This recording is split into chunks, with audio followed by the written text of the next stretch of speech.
Assalamualaikum warahmatullahi wabarakatuh. Halo sob, jumpa lagi di Agus Parawansa Channel. Berbagi kebaikan akan mendapatkan kebaikan, insyaallah. Amin. Nah, pada kesempatan kali ini saya kembali berbagi tutorial di channel saya. Tutorial video, audio, foto, gadget, serta sekilas info.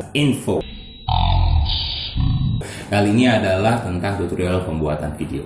Pada kesempatan video yang lalu, saya rasanya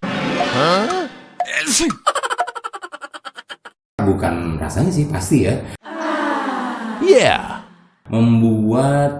Cara membuat frame bayangan. Nah, sekarang saya lebih lengkapi lagi. Bagaimana kalau frame bayangan di video kita itu bisa bergerak sesuai dengan keinginan kita dengan menggunakan efek motion di Adobe Premiere Pro CC 2019. Nah, sob, bagaimana cara membuat frame bayangan bergerak di video menggunakan Adobe Premiere Pro CC 2019? Kita ikuti tutorialnya.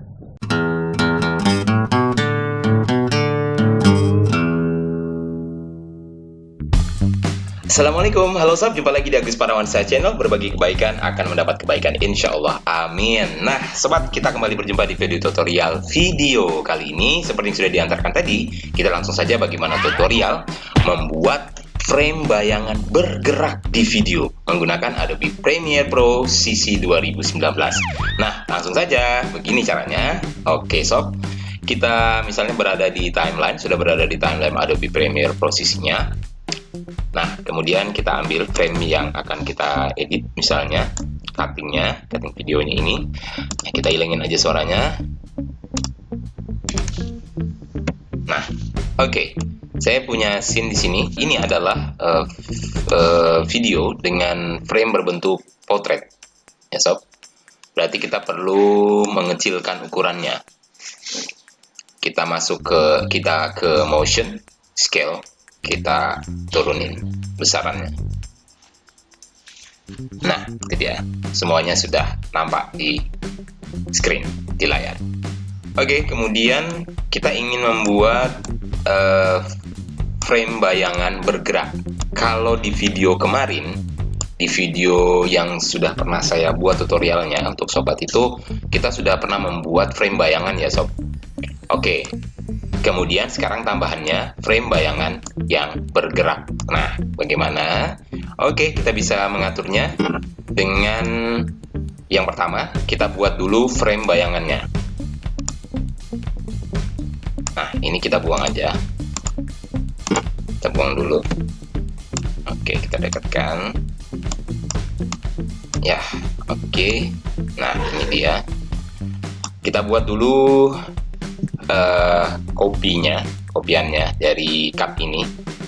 Kita bisa menggunakan tekan ALT, kita arahkan ke sini pointer mouse-nya, klik kiri, tahan, kita geser mouse-nya dulu yang diangkat, klik kirinya, tekan ALT, klik kiri, kita geser yang di clickernya dulu, di mouse-nya dulu yang kita angkat, baru ALT. Nah, dia akan menggandakan diri, mengcloning diri. Wah, bisa juga mengcloningnya, cutting videonya. Oke, ini dia 3 scene yang sudah sama. Ini tujuannya untuk membuat bayangannya seperti cara kemarin. Nah, kalau sobat yang belum sempat menonton video bagaimana membuat frame bayangannya, nih di atas ini bisa sobat saksikan di sini. Itu adalah link yang bisa diklik untuk menuju ke video bagaimana membuat frame bayangannya. Oke, kita lanjut lagi ke tutorial ini. Oke, yang video atau cut kedua, kita klik, kita kursor, kemudian kita ke motion, posisinya kita rubah, kita geser ke sebelah kanan. Nah, dia akan keluar di situ. Kita kasih sedikit garis ya, hitam. Jadi naruhnya jangan persis dempet gini, tapi dikasih jarak sedikit. Nah, kira-kira segitu. Kemudian yang cut atas lagi, kita geser ke sebelah kiri posisinya. Nah, dia juga akan keluar. Kasih garis sedikit. Ya, kira-kira segitulah. Nah, kira-kira ya. Nah, kemudian untuk frame bayangannya, dia menjadi bayangan, kita blurkan sedikit dengan Gaussian blur. Kita kursor aja, kita sorot di sini. Yang frame yang kedua, kita ke video effect, kemudian blur and sharpen. Kita buka, ada Gaussian blur. Kita klik 2 kali. Di effect controls kita lihat Gaussian blur-nya ini sudah ada. Blurriness, tingkat keburamannya kita naikkan, jadi misalnya kita langsung ketikkan saja 120, enter. Nah, dia sudah buram. Kemudian yang ketiga di atasnya, hal yang sama caranya, video effect, blur, and sharpen, kemudian Gaussian blur, kita klik 2 kali, kita balik ke motion, kita rubah blurriness-nya 120. Oke, yang di sebelah kiri frame sudah jadi frame bayangan kanan dan kiri. Nah, sekarang bagaimana dia bisa menjadi bergerak? Misalnya yang kanan akan bergeser ya, akan bergeser ke sebelah kiri, dan yang kiri akan bertukar ke sebelah kanan.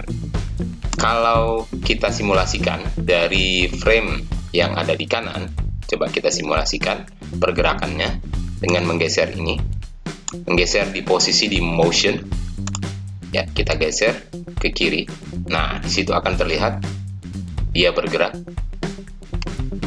Oke ya. Nah, di situ kira-kira. Kemudian yang frame di atasnya juga, kalau kita geser ke kanan, dia juga akan bergerak. Oke. Nah, tapi kayaknya ada sedikit masalah ya, karena waktu pergerakannya dia kok berada di depan pemeran utamanya yang ini ya. Nah, berarti kita tinggal menukar posisinya sob.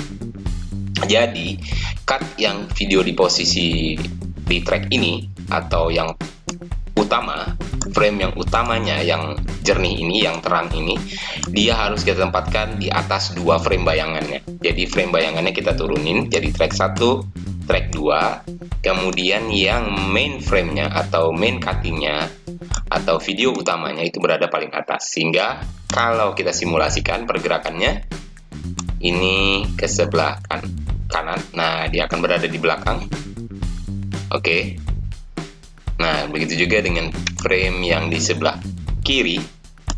Oh, maksud saya di kanan. Aduh, bolak-balik dah jadinya ya. Ini yang di sebelah kanan tuh kalau kita geser ke kiri, dia akan berada di belakang frame utama. Nah, masalah solve ya berarti ya. Oke. Nah, sekarang bagaimana membuat kedua frame ini bergerak? Oke, kita akan mengembalikan dia berada kembali di belakang tokoh utamanya atau pemeran utamanya. Dia akan berada di belakang tokoh utama. Bagaimana caranya? Yang frame bayangan yang di kanan akan ke tengah, bergerak ke kiri. Yang frame bayangan ada di kiri bergerak ke kanan untuk berada di belakang frame utama atau video utama. Begini caranya. Yang video yang berada di track 1 ini, yang di sebelah kanan kalau nggak salah. Nah, ini sebelah kanan ya. Oke, kita beri marking, kita menggunakan teknik motion, pergerakan di motion ya, untuk menjadikan dia bergerak. Di paling ujung ini kita tandain scale-nya, kita on-kan, kita klik scale, kita beri marking, ada titik berwarna biru, position juga berwarna biru. Ini adalah posisi awal dari di atasnya juga hal yang sama, frame yang kiri juga dengan hal yang sama, kita kasih titik, kita marking scale and position. Di sini muncul 2 titik berangkat frame ini, pergerakannya. Kita geser ke kanan. Nah, kira-kira berapa detik atau persekian detik, terserah kita mengaturnya, hingga sampai ke belakang frame utama. Kita simulasikan. Ini detiknya 3, 4, 5. Pada saat detik 5, dia sudah berada tepat di belakang frame utama. Nah, detik 5 ya. Frame bayangan yang di sebelah kanan ini kita gerakkan dulu ke tempatnya ya, dengan mengubah position. Position kita rubah, geser ke sebelah kiri. Nah, sampai berada di belakang. Nah, ya akan berada di belakang, udah ngumpet di situ, baru kita kasih titik. Nilai yang kita rubah secara otomatis udah di marking oleh software ini. Bawahnya kita marking aja manual. Nah, sudah kita beri marking dua-duanya. Demikian juga untuk frame yang berada di sebelah kiri. Pada detik kelima, dia akan berada di belakang frame utama. Maka, di detik kelima, ini sudah kita tandain ya, kita sorot. Ini yang di track kedua, video yang kedua, cut yang kedua. Baru kita geser posisinya ke sebelah kanan. Tepat di belakang. Nah, ngumpet loh, belakang, tepat di belakang ya. Nah, mereka berdua sudah bersembunyi di balik layar, di balik tokoh utamanya. Nah, sudah tidak terlihat lagi. Nah, di detik 5 ini sudah kita beri tanda tadi. Ini adalah titik terakhir, di detik 5 mereka sudah berada di belakang frame utama. Kita balikan ke awal. Kita coba play.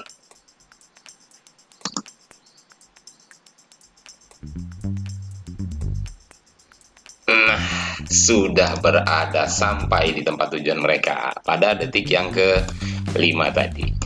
Nah, sob, demikian tutorial sederhana yang mudah-mudahan bermanfaat untuk Anda yang memerlukan informasinya, terutama bagi kita yang sering membuat variasi framing pada layar video yang sedang kita buat. Mudah-mudahan saja informasi ini menambah referensi juga di tampilan video yang kita buat. Terima kasih sob atas kesediaannya ya, sama-samanya untuk menyaksikan video tutorial ini sampai selesai, dan mudah-mudahan Agus Parawansa Channel kembali akan bisa berbagi informasi-informasi lainnya, tutorial, video, audio, foto, dan gadget, serta sekilas info di kesempatan mendatang. Terima kasih untuk saat sekarang, sukses untuk kita semua. Wassalamualaikum. See you.